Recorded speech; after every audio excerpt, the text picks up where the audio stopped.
Hello students, I am your science faculty at JR. जैसा कि आप लोगों को पता है, हम लोग एनसीईआरटी का सेकंड चैप्टर जो कि force and laws of motion है उसको स्टडी कर रहे थे। हम लोगों ने फर्स्ट चैप्टर को ऑलरेडी कंप्लीट कर रखा है, पर मैंने उसके अभी तक क्वेश्चन वाले सेशन नहीं करवाए हैं। तो मैं आपको प्रॉमिस करती हूँ कि मैं लेक्चर जरूर लाऊंगी जिसमें कि मैं सारे क्वेश्चंस को वन बाय वन डिस्कस करूंगी। तो मैंने फोर्स के सेकंड लेक्चर को स्टार्ट कर दिया क्योंकि स्टूडेंट ने काफी ज्यादा डिमांड इस चैप्टर के कर रखे थे। सो मैंने इस चैप्टर में क्या क्या पढ़ने वाले हैं हम लोग उसको अच्छे से डिस्क्राइब कर दिया था इसके पहले के लेक्चर में। तो इस लेक्चर में आपको मैं ब्रॉडली क्लासिफिकेशन जो कि इंटरएक्शन के बेसिस पे है उसको पढ़ाऊंगी। So broad classification on the basis of interaction. Let's say ये एक सरफेस है और ये सरफेस का सबसे ऊपर वाला सतह है जो सरफेस होता है।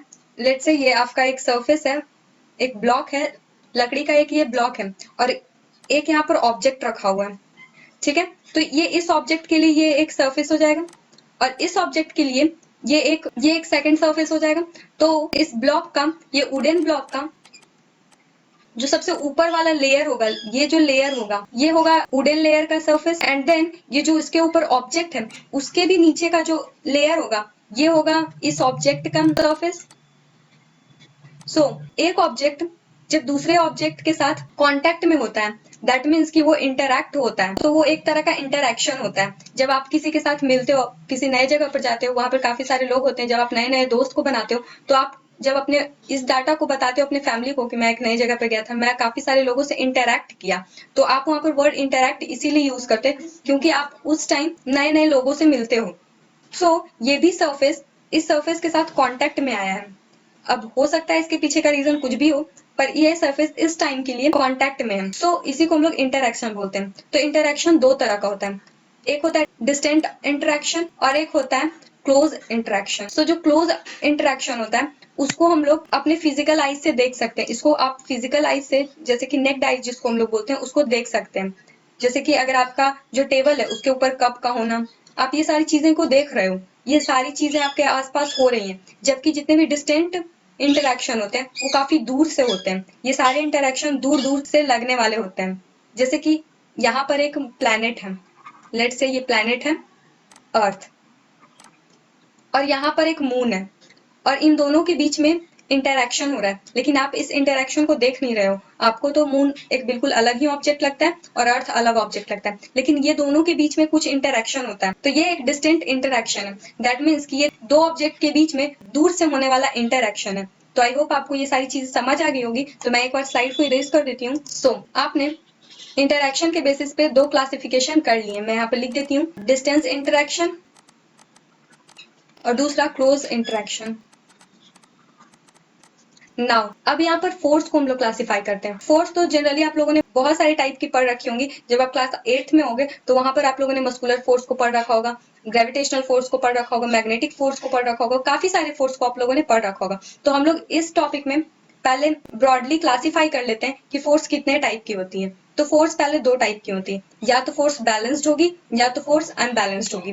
तो हम लोग पहले फोर्स जो बैलेंस्ड होती है उसका मतलब क्या होता है उसको देख लेते हैं। तो लेट से आप एक ऑब्जेक्ट पे फोर्स लगा रहे हो और वो ऑब्जेक्ट मूव ही नहीं कर रही है। ये ऑब्जेक्ट है, ये काफी ज्यादा हैवी मास का है, ये काफी ज्यादा हैवी है और आप इसके ऊपर फोर्स लगा रहे हो, लेकिन ये ऑब्जेक्ट तब भी मूव नहीं कर रही है। तो आप इस ऑब्जर्वेशन को देखकर क्या समझते हो कि ऑब्जेक्ट क्यों नहीं मूव कर रही है? अगर आप ये टॉपिक पहले से पढ़ रखे होते तो आप आंसर दे देते, क्योंकि इस पे एक बैलेंस्ड फोर्स लग रहा है। So what is balanced force? एक बार मैं इसको डिफाइन कर देती हूँ। If the resultant of all the forces on a body is zero, then the force are called balanced force. So ये एक डेफिनेशन है। बैलेंस्ड फोर्स किसको कहते हैं, ये उसी का डेफिनेशन है। जैसे कि अगर आप इसी ऑब्जेक्ट के एग्जाम्पल से समझना चाहते हो तो यहाँ पर इस ऑब्जेक्ट के ऊपर कितनी सारी फोर्सेस लग रही हैं, तो मैं इसको पहले लिख देती हूँ। तो फोर्स के तो ब्लॉक के ऊपर पहले तो हम लोगों ने फोर्स लगाया, तो फोर्स ऑफ आर्स मतलब हम लोगों का फोर्स जो हम लोग इस पे अप्लाई किए। देन हमारा सेकंड फोर्स जो होगा वो होगा, आप इधर से फोर्स लगा रहे हो इस साइड से, तो इसको अपोजिट करने के लिए फ्रिक्शनल फोर्स अपोजिट डायरेक्शन में वर्क कर रही होगी। जैसे कि आप क्लास 8th में भी पढ़े होंगे कि फ्रिक्शनल फोर्स हमेशा अपोजिट अपोजिटिंग डायरेक्शन में लगती है, तो जिसकी वजह से अगर आप इस डायरेक्शन में फोर्स लगा रहे हो तो फ्रिक्शनल फोर्स बिल्कुल अपोजिट डायरेक्शन में फोर्स लगा रही होगी, तो फोर्स ऑफ फ्रिक्शन। देन हमारा थर्ड जो फोर्स लग रहा होगा वो ग्रेविटी का होगा। अगर ग्रेविटी अपना फोर्स नहीं लगा रही होती तो ये बॉक्स यहाँ पर ऐसे स्टेबल नहीं होता, तो जिसके कारण हम लोग फोर्स ऑफ ग्रेविटी भी लिखते हैं। और इसी फोर्स की वजह से बॉक्स जो है वो नीचे की तरफ पुल हो रहा है। And then force of reaction जो कि अपवर्ड लग रहा है, ये डाउनवर्ड लग रहा है, तो ये दोनों वर्टिकल डायरेक्शन में फोर्स लग रहे हैं। वर्टिकल डायरेक्शन आप बोल सकते हो क्योंकि ये जो बॉक्स है वो नीचे की तरफ डायरेक्शन में फोर्स लगा रहा है, जिसको कि हम लोग ग्रेविटी बोल रहे हैं, तो यहाँ पर नॉर्मल फोर्स भी वर्क कर रहा होगा। सो यहाँ पर आपको नॉर्मल फोर्स दिख रहा होगा, नॉर्मल फोर्स इस ऑब्जेक्ट पे लग रहा है, इस बॉक्स पे लग रहा है। सो नॉर्मल फोर्स होता क्या? So it is a perpendicular force which implies at the point of interaction।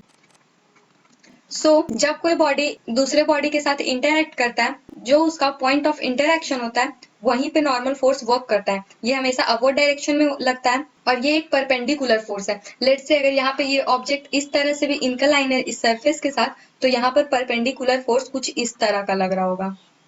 ये बिल्कुल सरफेस के साथ परपेंडिकुलर होता है। अगर ऑब्जेक्ट कैसे भी रखा हो, उसको ऑब्जेक्ट के डायमेंशन से मतलब नहीं होता, वो सरफेस के साथ बिल्कुल 90 डिग्री फॉर्म करता है और यही फोर्स ग्रेविटी को बैलेंस करके रखता है। तो ये दोनों वर्टिकली लगते हैं और उसके अलावा जो फोर्स ऑफ फ्रिक्शन और ये जो हम लोगों ने फोर्स लगाया है वो हॉरिजॉन्टली लगा हुआ है, तो जिसके कारण ये दोनों को हम लोग वर्टिकल फोर्स भी बोलते हैं और ये दोनों फोर्स को हम लोग एज यूजुअल बोल सकते हैं। मैं जब भी अगर कभी दूसरे केस में मुझे इसी तरह का लिखना पड़े तो मैं फोर्स ऑफ ग्रेविटी लिखने की बजाय या नॉर्मल फोर्स की बजाय मैं वर्टिकल फोर्स को भी लिख सकती हूँ। तो लेट्स से मैं एक ऑब्जेक्ट कोड बना दूं यहाँ पर और यहाँ पर लिख दूं कि यहाँ पर वर्टिकल फोर्सेस वर्क कर रहे हैं, मतलब कि आपको समझ जाना है कि यहाँ पर नॉर्मल फोर्स और ग्रेविटेशनल फोर्स दोनों बिल्कुल अपना वर्क अच्छे से परफॉर्म कर रहे हैं, मतलब यहाँ पर ये दोनों फोर्स भी लग रहे हैं। सो नाउ मैं बैलेंस्ड फोर्स के डेफिनेशन को आपको समझाने की कोशिश करती हूँ। If the resultant of all the forces, तो यहाँ पर 4 तरह के फोर्सेस लग रहे हैं इस ब्लॉक पे, on a body is zero, तो इस बॉडी पे जितने भी फोर्सेस लग रहे हैं उनका मैग्नीट्यूड अगर जीरो हो जाए then that force are called balanced force. So यहाँ पर जितने भी वर्टिकल फोर्सेस हैं उनका वैल्यू जीरो हो चुका है। Gravitational force that means gravity, force of gravity और नॉर्मल फोर्स, ये दोनों एक दूसरे को ओवरकम कर रहा है, कैंसल आउट कर रहा है, जिसके कारण यहाँ पर रिजल्टेंट फोर्स जीरो हो गया। एंड देन यहाँ पर फोर्स जो हम लोगों ने अप्लाई किया वो फोर्स ऑफ फ्रिक्शन के कारण ओवरकम नहीं कर पा रहा है, वो फोर्स ऑफ फ्रिक्शन को ओवरकम नहीं कर पा रहे, जिसके कारण ये बॉडी मूव नहीं कर रहा है और जो ये फोर्स इस पे लग रहा है वो एक बैलेंस्ड फोर्स हो गया। क्योंकि चारों तरफ से अगर आप देखते हो तो एक फोर्स दूसरे फोर्स को काउंटर आउट कर रहा है, मतलब एक फोर्स दूसरे फोर्स को बैलेंस करने की कोशिश कर रहा है, जिसके कारण ये बॉडी मोशन में नहीं है, ये बॉडी रेस्ट में। नाउ आपके माइंड में क्वेश्चन आ रहा होगा कि अगर किसी भी बॉडी पे बैलेंस्ड फोर्स लग रहा है तो क्या वो बॉडी सिर्फ रेस्ट में होगी? तो इसका आंसर है नो, ऐसा जरूरी नहीं।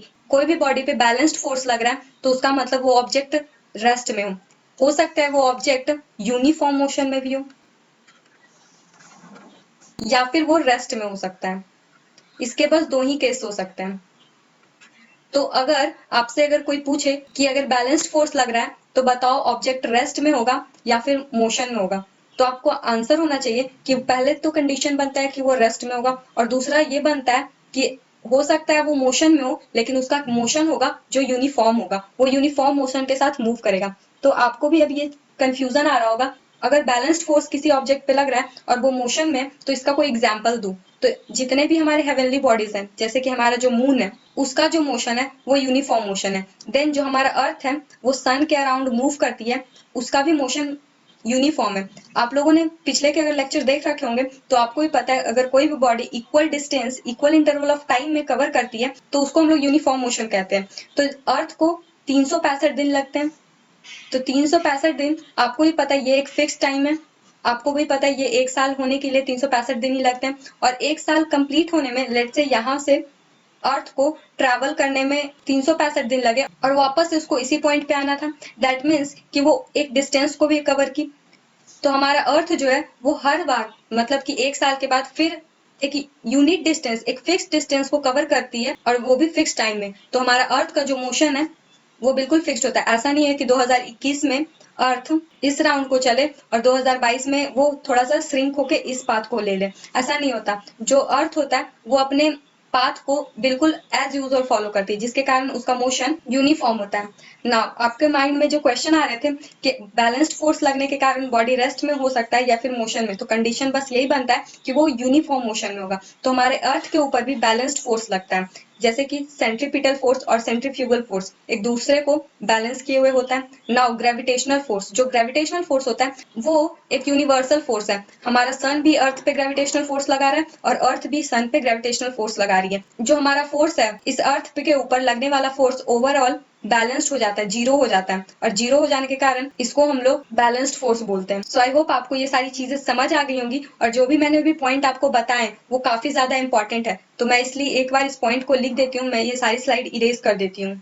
सो अगर आप लेक्चर को ही देख के नोट्स बनाते हो तो मैं सब कुछ एक बार अच्छे से लिख देती हूँ। What is balanced force? So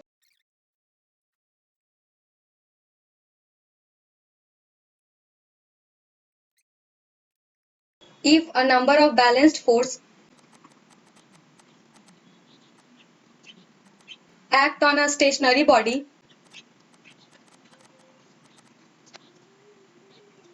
continue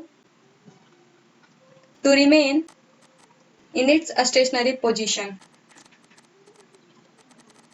सो इस पॉइंट का जो मतलब था मैंने आपको पहले ही समझा दिया था कि अगर बहुत सारे फोर्सेस एक्ट हो रहे हैं एक स्टेशनरी ऑब्जेक्ट पर, एक ऑब्जेक्ट जो रुका हुआ है, तो वो ऑब्जेक्ट कभी मूव नहीं करेगा, वो बैलेंस्ड फोर्स हो जाएगा। वो बैलेंस्ड फोर्स के होने के कारण ऑब्जेक्ट रेस्ट में हो जाएगा। जबकि मैं आपको एक तीसरा पॉइंट लिख देती हूँ, if a number of balanced force act on a body in uniform motion, then the body continues to be in its a state of uniform motion.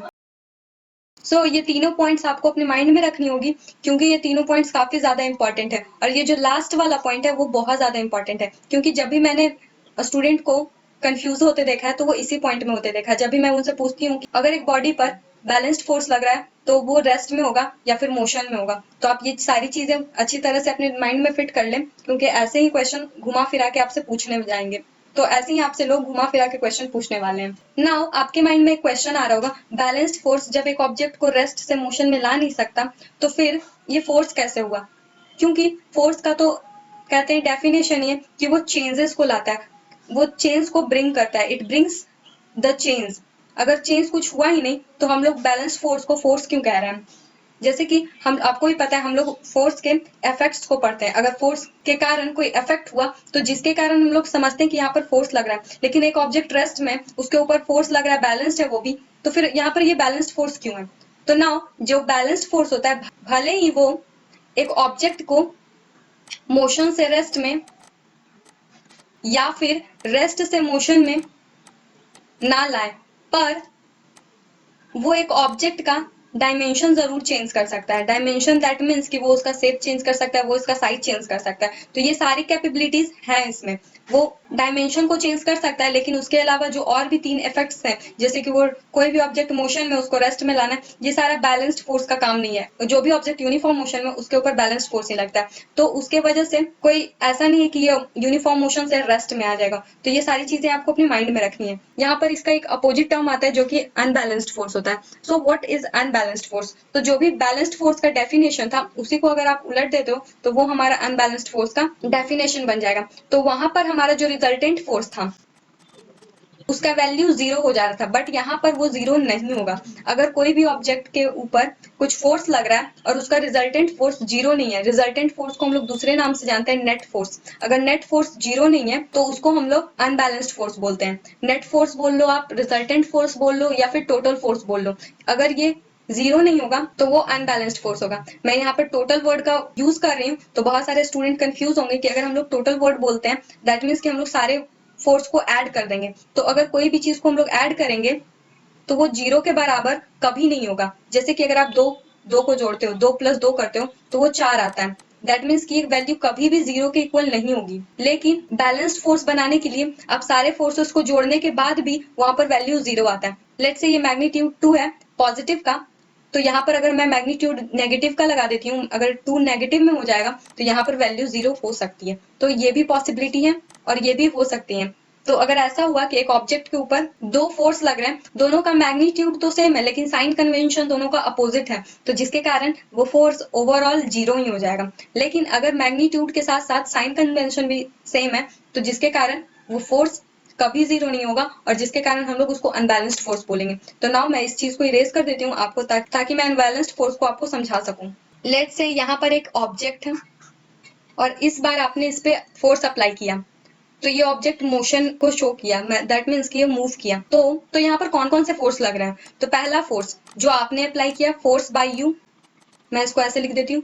Then हमारा दूसरा फोर्स जो होगा वो होगा फोर्स ऑफ फ्रिक्शन, जो कि आपके force से काफी कम होगा। आपने लेट से फोर्स लगाया होगा 10 Newton and force of friction का वैल्यू होगा लेट से 5 न्यूटन, तभी ये ऑब्जेक्ट मूव कर पाया क्योंकि आपने फोर्स ऑफ फ्रिक्शन को ओवरकम कर पाया अपने फोर्स से, तो जिसके कारण ऑब्जेक्ट मूव किया। तो यहाँ पर दो फोर्सेस हो गए। तीसरा फोर्स मैं लेट से लिख देती हूँ वर्टिकल फोर्स। वर्टिकल फोर्स नहीं फोर्सेस होंगे, क्योंकि आपको ही पता है वर्टिकल फोर्सेस कहने का मतलब फोर्स ऑफ ग्रेविटी और नॉर्मल फोर्स की बात की जा रही है। तो हमारे पास ये तीनों फोर्स हैं जो कि यहाँ पर लग रहे हैं। तो वर्टिकल फोर्स जो होता है वो बैलेंस्ड ही होता है, उसको हम लोग कभी भी ऐड करते हैं तो भी वहां पर कोई खास इक्वेशन में वैल्यू नहीं ऐड करेगा, तो हम लोग इसको इग्नोर ही कर देते हैं। तो हमारा जो फोर्स बाय यू है, मतलब आपके द्वारा फोर्स लगा होगा, लेट से आपके द्वारा 10 न्यूटन का 100 न्यूटन का फोर्स लगा होगा एंड हमारा जो फ्रिक्शन का फोर्स होगा वो होगा 80 न्यूटन।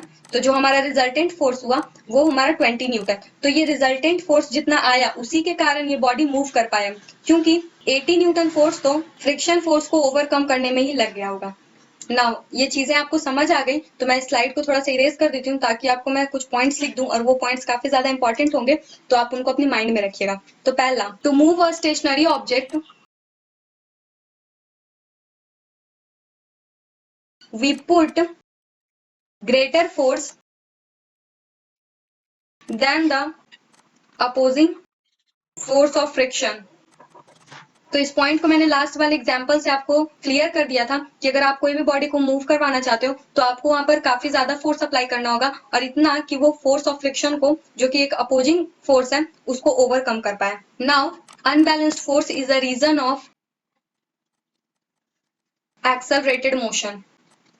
कोई भी ऑब्जेक्ट में अगर आप मोशन देखते हो तो वो अनबैलेंस्ड फोर्स की बात करते हैं हम लोग वहां पर, क्योंकि कोई भी ऑब्जेक्ट जिसको कि हम लोग देख रहे हैं, जिसको कि हम लोग नोटिस कर रहे हैं, वो तब तक मूव नहीं करेगा जब तक उसके ऊपर हम लोग अनबैलेंस्ड फोर्स नहीं लगाएं। तो यही कुछ पॉइंट्स थी जो कि आपको अपने माइंड में रखनी थी, क्योंकि अनबैलेंस्ड फोर्स काफी ज्यादा आसान था और आपको भी समझ आ गया होगा। नाउ हम लोग इसी के साथ इस लेक्चर के एंड में आ चुके हैं। So thank you for watching our lecture. For more video you can subscribe to our channel and यहाँ पर हमारी कुछ फैसिलिटीज हैं, जैसे कि आप जेआर की साइट पर जाकर अपने आप को रजिस्टर करवा सकते हो और वहां पर जितनी भी फैसिलिटीज हैं उसको एक्सप्लोर कर सकते हो। नाउ यहाँ पर एडिशनल कोर्सेज भी हैं जिसको कि आप अपने अकॉर्डिंग वहां पर इनरोल करके वहां से सीख सकते हो और पढ़ सकते हो। लाइक वहां पर पेड सर्विसेज भी हैं, फ्री सर्विसेज भी हैं, तो जिसकी वजह से आपको एडिशनल कोर्सेज कुछ फ्री भी मिल जाएंगी और कुछ पेड भी मिलेंगी। नाउ जितने भी स्टडी मटेरियल्स हैं वो भी कुछ पेड है और कुछ अनपेड है, जो कि फ्री है बिल्कुल, आप उनका भी यूज कर सकते हैं। और एकेडमिक कंसल्टेंसी, आप इस फैसिलिटीज का भी यूज कर सकते हैं। आपके एकेडमिक्स में जितने भी क्वेश्चन होंगे, आपकी जो भी क्वेरी होंगी, वो हम लोग ट्राई करेंगे कि उसको हम लोग सॉल्व करें। देन 1-to-1 लाइव सेशन, ये काफी ज्यादा इंपॉर्टेंट है। अगर आपको हमारी फैकल्टी से इंटरैक्ट होना है, अगर आपको उनसे बातें करनी है, आपको अपने डाउट को बिल्कुल लाइव सॉल्व करना है, तो आप 1-to-1 लाइव सेशन को ज्वाइन करें। वो एक ऐसा प्लेटफॉर्म डिजाइन किया गया है हमारे टीम के द्वारा, जिससे कि हमारे जो स्टूडेंट्स हैं, जो हमारी फैकल्टीज हैं, उनसे बिल्कुल सामने से इंटरैक्ट कर सकते हैं और अपने क्वेश्चंस पूछ सकते हैं। हमारी फैकल्टी आपको बेस्ट से बेस्ट देने की कोशिश करती है। और हमारा जो यूट्यूब का प्लेटफॉर्म है, जैसे कि वहाँ पर कंप्यूटर के आपको रेगुलर क्लासेस मिलते हैं, देन वहाँ पर मैथमेटिक्स, साइंस और भी काफी सारे सब्जेक्ट्स के क्लासेस होते रहते हैं। सो thank you. I will come up with the next lecture of this chapter. Till then, bye bye.